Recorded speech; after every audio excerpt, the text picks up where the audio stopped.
Asia cup 2025 এবং পাকিস্তান ও সংযুক্ত আরব আমিরাতকে নিয়ে অনুষ্ঠিতব্য ত্রিদেশীয় সিরিজকে সামনে রেখে 22 সদস্যের প্রাথমিক দল ঘোষণা করেছে আফগানিস্তান ক্রিকেট বোর্ড বা এসিবি।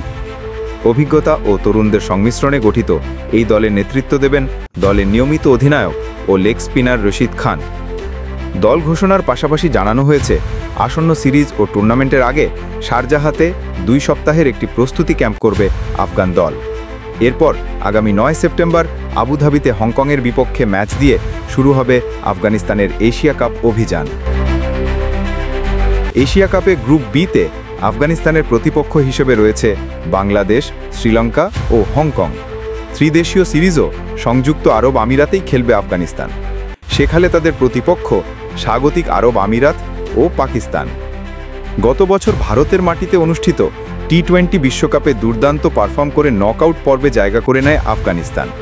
সেই স্কোয়াডের অন্যতম প্রধান 4 সদস্য অজমতুল্লাহ ওমারজাই, রহমানুল্লাহ গুরবাজ, ফজল হক ফারুকি ও মোহাম্মদ নাবি প্রাথমিক দলেও রয়েছেন তারা।